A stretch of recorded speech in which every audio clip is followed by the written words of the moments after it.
예, 그래서 이제 이 공직선거법은 지금 굉장히 이제 그 선거를 어떤 자격이 있고 없고를 규정하고 있어서 굉장히 중요한 그런 법입니다. 그래서 이 선거권과 피선거권 아까 좀 더 봤고요.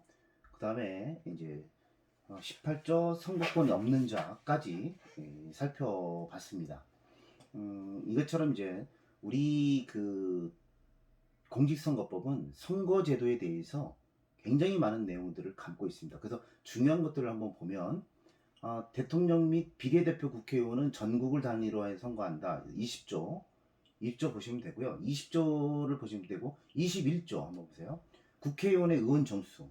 국회의원의 의원 정수는 국회법이 아니라 이 공직선거법에 있습니다. 그래서 국회의원의 의원 정수는 지역구 국회의원 253명과 비례대표 47명을 합해서 300명으로 한다. 이렇게 규정하고 있어요. 즉 우리 헌법에 그 원래 입법부 즉 41조를 41조에서 보면 국회의원 수는 법률로 정하되 200인 이상으로 한다. 이렇게 200인 이상으로만 하라고 되어 있습니다. 그것이 공직선거법에는 뭐라고 되어 있느냐면 아예 국회의원은 지역구 의원은 253명 그리고 비례대표 국회의원은 47명 합해서 300명으로 한다 라고 규정되어 있습니다.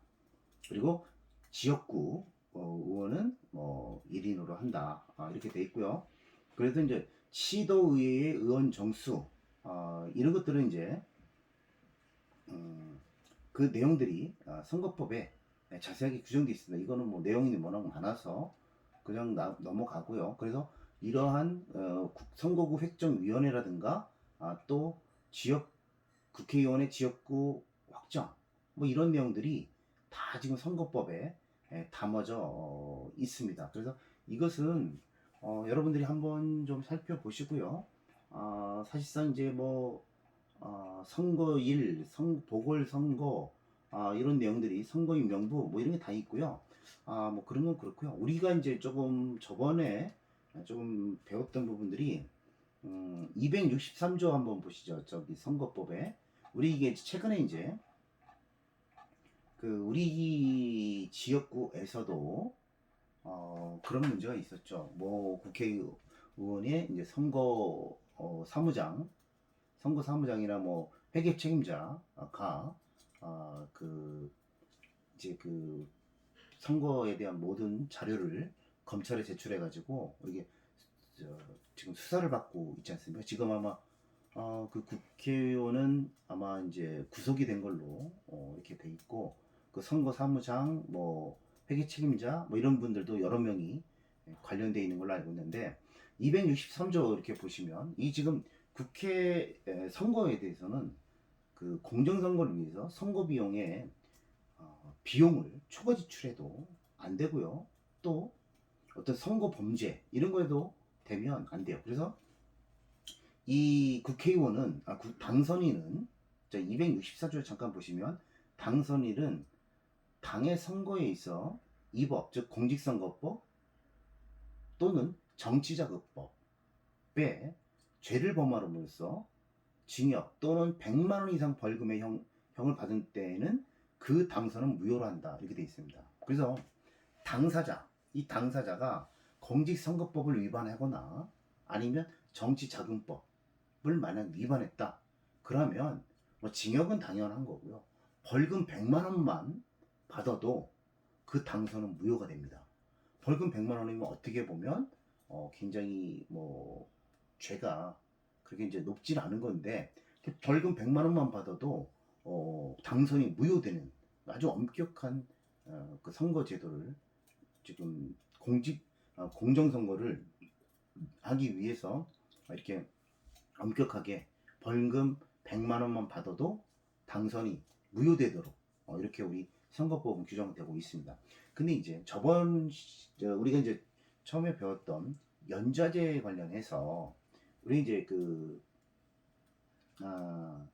263조의 2항 한번 보시죠. 263조의 2항을 보시면 정치자금법 뭐쭉 49조 이런 뭐 그런 죄를 범함으로써 선거사무소의 회계 책임자가 징역형 또는 300만 원 이상 벌금의 선고를 받을 때에는 그 후보자의 당선은 무효로 한다. 이렇게 돼 있어요. 즉 당사자는 벌금 100만 원, 정치자금법이나 아니면 공직선거법으로 인해서 그 벌금 100만 원만 받으면 당사자는 그 선거가 당선이 무효돼요. 근데 선거사무장 또 회계책임자 이런 사람들은 300만 원 이상 벌금 또 265조에 봐도요. 이 선거사무장 등의 선거 범죄로 인해서 만약에 300만 원 이상의 벌금을 받았다. 그러면 그 당선인, 즉 당사자 말고 당사자가 벌을 받는 건 당연한 거고 그 당선인까지 당선이 무효됩니다. 즉 이게 이제 뭐 무효 연좌제냐 아니냐 뭐 이런 게 따졌던 거잖아요. 왜냐면 당선인은 내용을 모르고 있을 수도 있고 또 당선인이 관여를 안 할 수도 있지만 그러나 선거 비용을 초과해서 선거 사무장이나 또 아니면 그 회계 책임자 이런 사람들이 300만 원 이상 즉 선거를 도왔던 이 사람들도 300만 원 이상의 벌금을 받게 되면 이 당선이 무효가 됩니다. 그래서 지금 그 우리 지역의 국회의원 분 같은 경우도 본인은 이제 관여를 안 했다고 하시지만 그거하고 상관없이 당선인하고는 상관없이 그분하고는 상관없이 만약에 그 선거 책임자가 만약에 300만 원 이상 벌금을 확정받는다고 하면 그 국회의원 지위는 박탈되는 거죠. 왜? 이 선거 책임자의 벌금 300만 원 이상이 확정되면 당선이 무효되니까요. 예, 이런 식으로 지금 공직선거법은 굉장히 엄격하게 그 본인뿐만이 아니라 그런 회계 책임자 선거 사무장의 그러한 300만 원 이상 벌금과도에 의해서도 그 당선을 무효로 할 만큼 엄격하게 이렇게 운영을 규정하고 있습니다. 그래서 이제 공직선거법이 그렇게 이제 엄격하다 이런 얘기를 드리고 있을 거고요.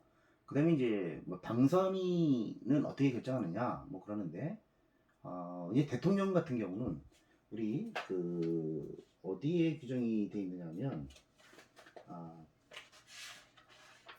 우리 이제 대통령은 67조에 보시면 이제 보통 평등 직접 비밀 선거를 하는데 만약에 그럴 리는 거의 없지만 그래도 모르기 때문에 67조에서 최고 득표자가 직접 선거니까요.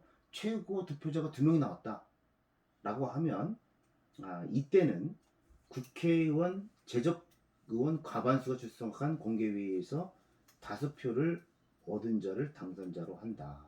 이렇게 되어 있습니다. 즉 대통령이 최고 득표가 나오지 않습니까? 그러면 국회에서 결정하는 거예요. 국회에서. 이런 식으로 결정하게 돼 있고요. 다만 만약 대통령이 안 나오고 혼자 나왔다 라고 하면 그래도 선거는 3분의 1, 33.3%는 무조건 해야 됩니다. 그래야만 대통령으로서 당선이 될 수가 있어요. 대통령 혼자 나오더라도 그런 식으로 돼 있고요. 근데 이제 국회의원 같은 경우는 이제 사실상 국회는 동일인인 경우에 이제 연장자가 이렇게 돼 있는데 그거는 이제 공직선거법에 또 돼 있습니다. 그래서 우리가 이제 그거는 공직선거법을 한번 여러분들이 확인을 한번 해보세요. 어떻게 당선인 결정이 되는지에 대해서 한번 좀 살펴보시고요. 자, 그 다음에 이제 어떤 공직선거법을 살펴봤고요. 그 다음에는 주민소환투표법이 있습니다. 주민소환투표법. 그 주민소환투표법은 우리 이제 주민소환에 관한 법률을 한번 국가법령에서 한번 찾아보시죠. 주민소환에 관한 법률. 그래서 주민 소환에 관한 법률이 법제처에 보면 있어요. 그래서 주민 소환의 법률은 지방자치에서 그 어, 국회의원이나 지방의원이나 자치단체장을 어떤 그 업무에서 배제하기 위해서 주민들이 소환을 할 수 있다는 겁니다. 그 얼마 전에 영동 군수 뭐 친일 발언 뭐 했다고 해서 영동 국민들이 그 군수를 소환하기 위해서 어, 어, 투표를 하기 위해서 그 주민들을 동의서를 얻었던 그런 거 있었지 않습니까? 소환 투표는 안 됐었죠. 안 됐었지만 이 주민 소환에 관한 법률에 이거 해서 단체장이나 지자체장이나 지방 의원들을 소환을 할 수가 있습니다. 이 소환에 의하게 되면 바로 단체장이나 지방 의원은 그 신분을 박탈당하는 거죠. 예. 그렇기 때문에 이것은 이제 지방 국민들이 지자체 주민들이 그 자기네들의 정책에 반하는 그러한 의원이나 아니면 자치단체장을 배제하기 위해서 만들어진 그러한 법입니다. 그래서 주민 소환에 관한 법률이 있는데 이게 이제 뭐 어떤 문제가 되냐면 국회의원들은 소환할 수가 없어요. 우리 헌법에도 없고 또 주민 소환에 관한 법률에도 없습니다. 그래서 국회의원들은 뭔데? 예? 왜냐하면 국회의원보다 더 많은 지방자치단체장들은 더 많지 않습니까? 그 투표수가 그래서 국회의원들도 소환해야 된다는 움직임이 많이 있어요. 그래서 문재인 정부에서 처음에 만든 그 헌법에는 그 국회의원도 그 헌법에 국회의원은 국민은 국회의원을 소환할 수 있다. 그리고 소환의 요건과 절차에 대해서는 뭐 법률로 정한다. 뭐 이런 식으로 규정을 하고 있었습니다. 물론 뭐 그게 헌법이 아직 통과되지 않았기 때문에 그 헌법이 이제 뭐 통과되지 않았기 때문에 지금 현재까지는 국회의원에 대해서는 소환할 방법이 없어요. 그 대통령도 탄핵, 뭐 사법부 재판관들도 탄핵에 의해서 하는데 국회의원은 탄핵제도가 없습니다. 그러니까 국회의원들은 사실상 그러면 국민들이 소환을 해야 되는데 지금 소환 법이 없어요. 그래서 국회의원들은 신문을 박탈하는 것이 결국은 뭐 자기가 국회의원을 자진 뭐 사퇴하거나 아니면 그 징계 절차에 의해서 신분이 박탈되는 것밖에 없거든요. 그러니까 지금 국회의원들을 소환하자고 하는 그런 움직임이 많이 있는 거죠. 네. 그래서 아마 이제 이거는 다음 헌법 개정을 하게 되면 뭐 어느 당이 됐든 진영 연례를 떠나서 아마 국회의원도 이 소환할 수 있도록 아마 이렇게 법을 만들 것 같아요. 그래서 이제 그 주민 소환의 법률을 다시 좀 보면 국회의원들은 없습니다. 그래서 뭐라고 되어 있냐면요. 이 7조에 보시면 주민 소환 투표의 청구 전년도 12월 31일 주민등록표 또는 외국인 등록표에 등록된 주민들은 그 1항에 보면 특별시장, 광역시장, 도지사, 시도지사는 주민 소환 투표 청구권자의 100분의 10, 10%의 그 서명으로 청구를 할 수가 있어요. 즉 주민 소환 투표하자 이 10%가 되고요. 또 시장군수 구청장 이 사람들은 100분의 15, 15%의 주민들의 서명이 있어야만 투표를 할 수가 있어요. 15%가 안 되면 투표 자체를 청구할 수가 투표를 할 수가 없어요. 네, 그리고 도의원 또 시의원 이 사람들은 20%. 그러니까 의원들은 20%. 그리고 시장 군수들은 15%, 그리고 시도지사는 10%. 이렇게 주민들이 투표 청구를 해야 됩니다. 서명에 의해서 투표 청구를 해야 돼요. 그러지 않으면 아예 투표도 하지 않습니다. 아마 영동군도 제가 알고 있기로는 15%가 안 돼서 뭐 투표를 안 한 걸로 지금 알고 있습니다.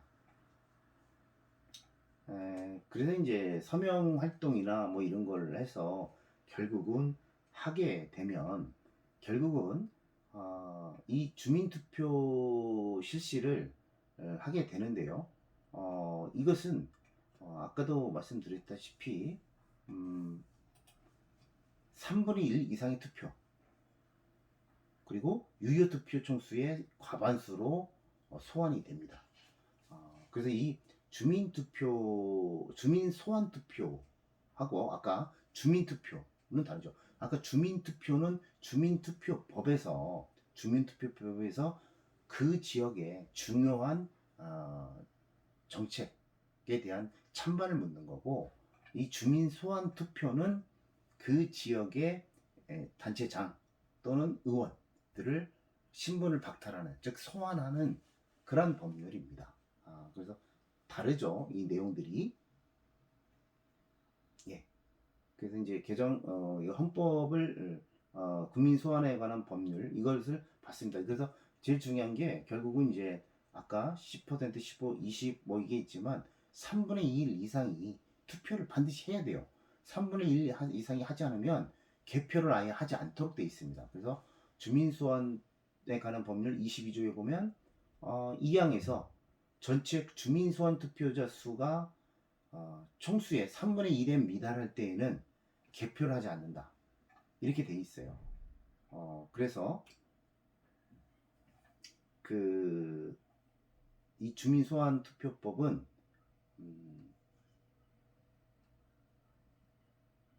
그런 식으로 돼 있다. 뭐 이렇게 한번 살펴보시면 될 것 같습니다. 그 다음에 이제 선거 기간이 있는데 이 선거 기간도 가끔씩 이제 뭐 중요한 내용이 되고 있습니다. 대통령 선거는 23일, 그리고 국회의원과 지방자치 뭐 의원, 장 이런 사람들은 다 14일간이에요. 그래서 이제 이 선거 기간도 한번 여러분들이 신문에 좀 나오고 하기 때문에 한번 좀 살펴보시기 바랍니다. 그래서 이제 주민 소환에 대한 법률 이걸 좀 살펴보셨고요. 그리고 이제 뭐 선거권 이런 부분들은 이제 한번 여러분들이 살펴보시기 바랍니다. 그 다음에 이제 25조 25조는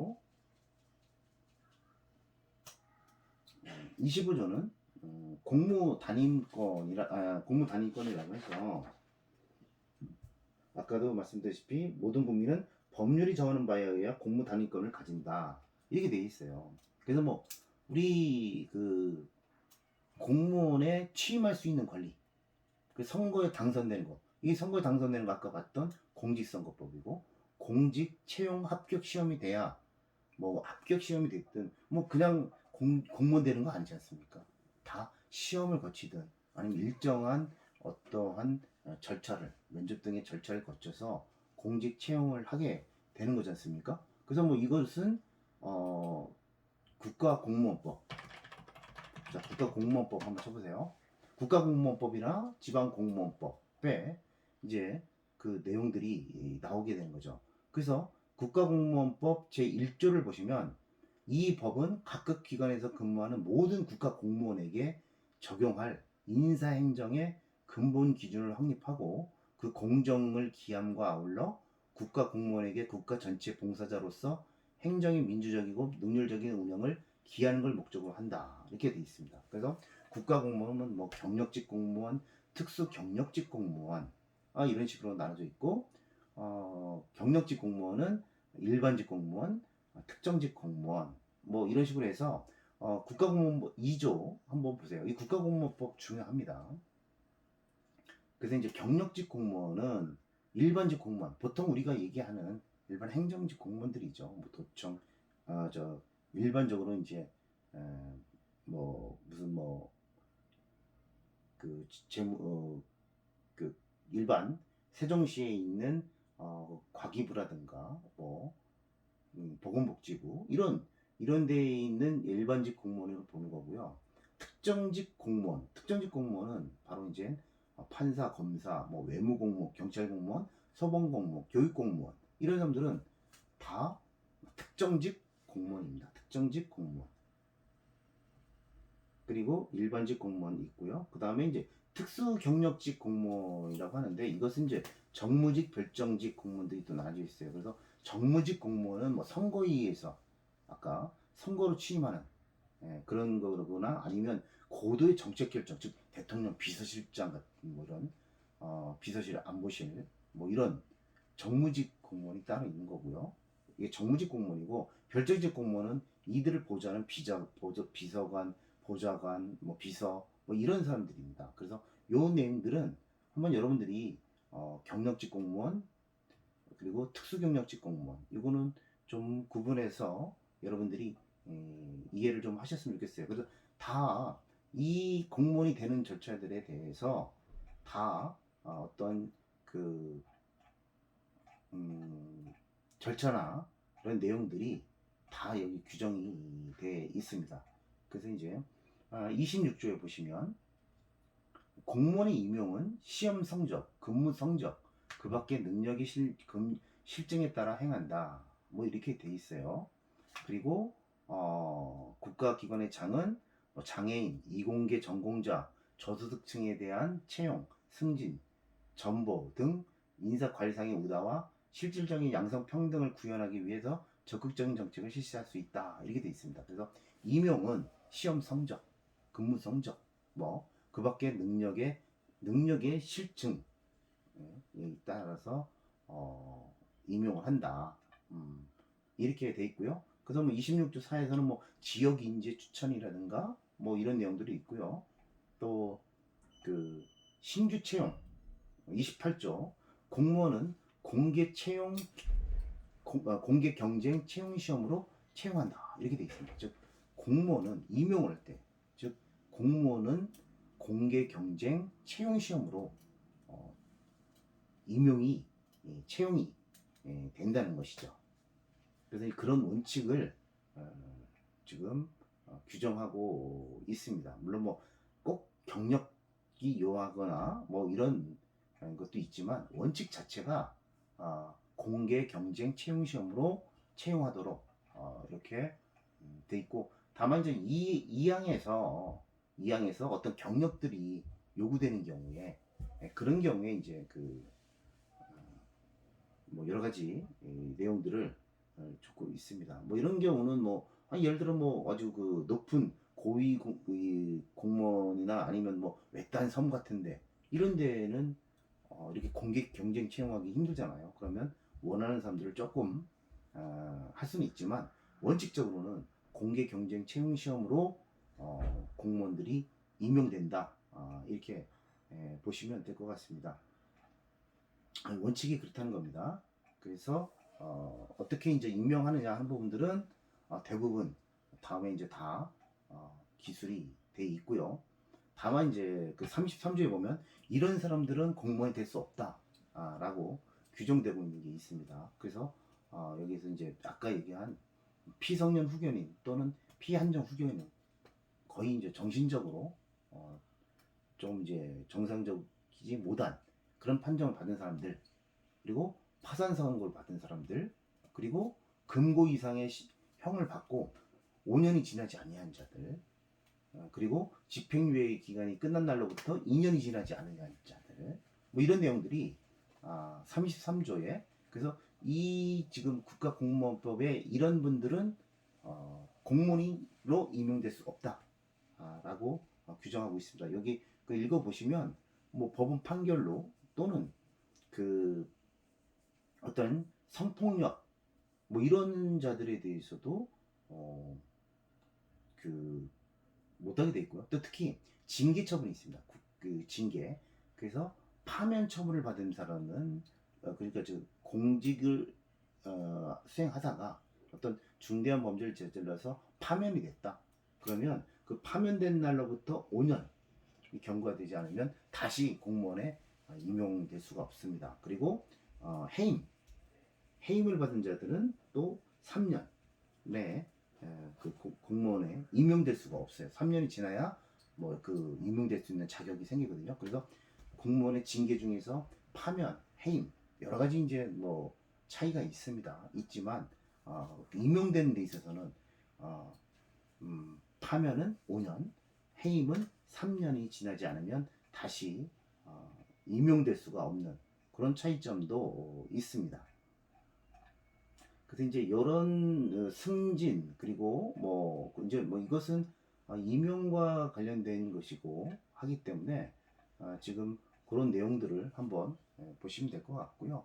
이제 공무원 내용 중에서 사실은 이제 여러 가지 내용 중에서 좀 이 복무 이 56조에 보면 모든 공무원은 법령을 준수하며 성실히 직무를 수행해야 한다. 그리고 57조 공무원은 직무를 수행할 때 소속상관의 직무상 명령에 복종해야 한다.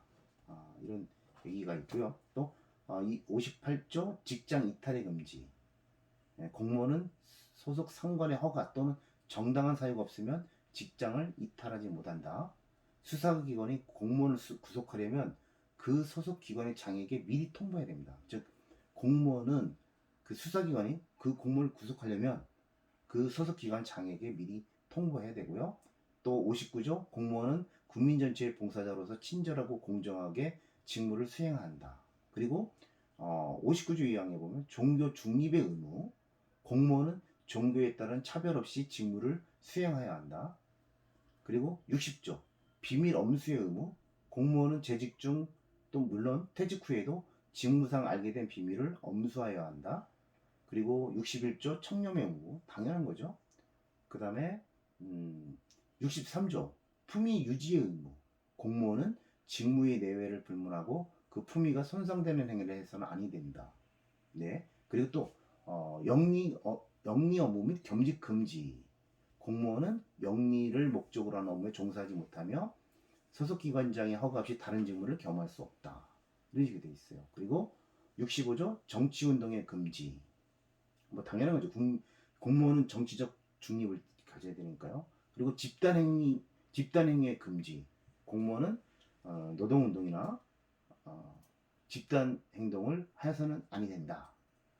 이런 식으로 또 돼 있습니다. 그래서 국가 공무원이 되는 방법도 있고 국가공무원법에는 아까 좀 전에 말씀드렸던 이러한 성실의 의무, 복종의 의무, 직장 이탈 금지, 그리고 뭐 종교 중립, 청렴의 의무 등등이 품위 유지의 의무, 뭐 겸직 금지의 의무 뭐 이런 것들이 다 국가공무원법에 규정이 돼 있습니다. 그리고 신분을 보장하는 내용도 국가공무원법에 있어요. 그래서 68조는 공무원은 형의 선고, 징계 처분 또는 이 법에 정하는 사유에 따르지 아니하고는 본인의 의사에 반하여 휴직, 강임 또는 면직을 당하지 아니한다. 이렇게 돼 있어요. 물론 뭐 고위 공무원단은 아니지만 그래서 신분 보장이 된다는 거고요. 그래서 이제 징계 절차 이런 부분들도 국가공무원법에 규정을 하고 있습니다. 자, 그래서 이제 이러한 내용들을 한번 보시고요.